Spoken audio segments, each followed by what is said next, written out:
Morning students, आज का हम एक ऐसा एक्सपेरिमेंट आज शेयर करेंगे कि शायद आप लोग जरूर सरप्राइज होंगे, आश्चर्य होंगे, चकित होंगे।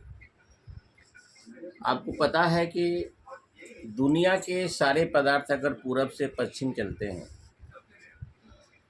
सारे पदार्थ अगर पूरब से पश्चिम चलते हैं, तो केवल पानी ही एक ऐसा सब्सटेंस है जो तीनों अवस्थाओं में भी पाया जाता है, ठोस, द्रव और गैस। और सबसे बड़ी इसमें खासियत है पानी का असंगत प्रसार। सारे पदार्थ पिघलते हैं तो उनका वॉल्यूम बढ़ता है और जमते हैं तो वॉल्यूम उसका घटता है। लेकिन जब हम लोग पानी को आइस में कन्वर्ट कर देते हैं तो उसका वॉल्यूम बढ़ जाता है और पिघलता है तो वॉल्यूम घट जाता है। जैसे आपके गांव समाज में आइसक्रीम वाले, बर्फ़ वाले फेरी लगाते हैं, आपने उन लोगों को देखा होगा। दो चार आप बर्फ़ लीजिए, उसे ब्राइटल करके तोड़कर एक गिलास में भर दीजिए, पूरा गिलास बर्फ़ के टुकड़ा से भर जाता है। लेकिन पिघलने के बाद देखेंगे कि उसमें आधा गिलास भी पानी आपको नहीं मिलेगा। तो आज का ये हमारा प्रश्न है कि बड़े बड़े जो बर्फ़ के शिलाखंड होते हैं पानी पर क्यों तैरते हैं? क्योंकि उस बर्फ़ का जो डेंसिटी होता है पानी के डेंसिटी से कम होता है। आपने डेंसिटी के डिफिनेशन से अभी पढ़ा है, मास बटा volume, ratio of the mass upon volume is called the density. तो जितने भी ऑब्जेक्ट अगर पानी में तैरते हैं तो उनका डेंसिटी पानी से कम है। अगर पानी से अधिक होगा तो वह क्या होगा? पानी में डूब जाएगा। तो चलिए हम दिखा रहे हैं आपको एक्सपेरिमेंट कि पानी तो तीन अवस्था में पाया ही जाता है, लेकिन हमको ये दिखाना है कि पानी जब पिघलता है, बर्फ जब पिघलता है तो उसका वॉल्यूम घट जाता है, लेकिन वही पानी जब जम जाता है तो उसका वॉल्यूम बढ़ जाता है और डेंसिटी कम हो जाता है। यही कारण है कि बड़े बड़े पत्थर के बल आपके बर्फ के शिलाखंड पानी में क्या होते हैं? तैरते हुए नजर आते हैं। तो चलिए डियर स्टूडेंट्स, आज हम आपको एक्सपेरिमेंट में दिखा रहे हैं जो कि आप पुस्तक में पढ़ते हैं। आज हमें आपको एक्सपेरिमेंट में लेकर चल रहे हैं। देखिए, बर्फ पिघलेगा तो कैसे उसका वॉल्यूम घटेगा।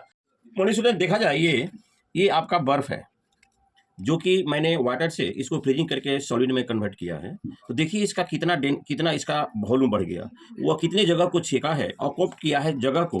अब हमारा कहना ये है कि जब ये पिघलता है तो उसका वॉल्यूम घटता है। तो देखिए मैं इसे पिघला रहा हूँ, एक हीट के सोर्स का मैंने उपयोग कर रहा हूँ। एक हीट के सोर्स से देखिए मोमबत्ती है, कैंडल है, इस कैंडल को मैं इसके नीचे जला रहा हूँ और पिघलने के बाद देखेंगे इसकी वॉल्यूम की स्थिति क्या होगी। कैंडल है, मैंने एक हल्का सा हीट का सोर्स लिया है। अब नज़र रखिए, ये बर्फ पिघलते जा रहा है, उसका वॉल्यूम घटते जा रहा है। और ये जबकि ये आइस जो था पूरे कंटेनर में, पूरे कटोरी में भरा हुआ था।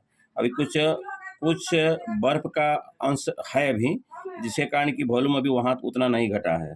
जब ये बर्फ पूर्णतः पिघल जाएगा तो ये क्या कहते हैं, जल का जो स्तर होगा बहुत कम हो जाएगा। तो डियर स्टूडेंट्स, इस प्रयोग से यह स्पष्ट हो रहा है कि पानी जमने पर उसका वॉल्यूम बढ़ता है और पिघलने पर वॉल्यूम उसका घटता है। आपने देखा था कि ये पूरे कटोरी में पानी हमारा क्या था? भरा हुआ था, बर्फ भरा हुआ था, और पिघलने के बाद उसका वॉल्यूम क्या हो रहा है?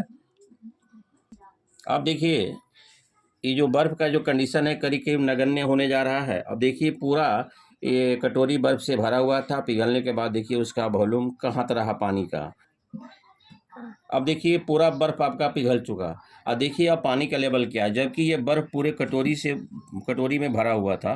जब मैंने हीट ऑफ सोर्स से इसे गर्म करना शुरू किया, धीरे धीरे बर्फ पिघलना शुरू हुआ और उसका वॉल्यूम घटना शुरू हुआ। तो दोस्तों या डियर स्टूडेंट्स, आपने निश्चित रूप से समझ गया होगा कि पानी का जो ये इसको गुण को कहते हैं असंगत प्रसार। दुनिया के सारे पदार्थ अगर पूरब से पश्चिम चलते हैं तो पानी स्वतः पश्चिम से पूरब चलता है। यानी कहने का मतलब ये है कि पानी ही एक ऐसा सब्सटेंस है जो तीनों अवस्थाओं में पाया जाता है, ठोस, द्रव और गैस। जब यह जमता है तो इसका वॉल्यूम बढ़ता है, पिघलता है तो वॉल्यूम घटता है। Thank you very much. अगर हमारे ये एक्सपेरिमेंट अच्छा लगा होगा तो आप कोऑपरेट करेंगे निश्चित रूप से। Thank you.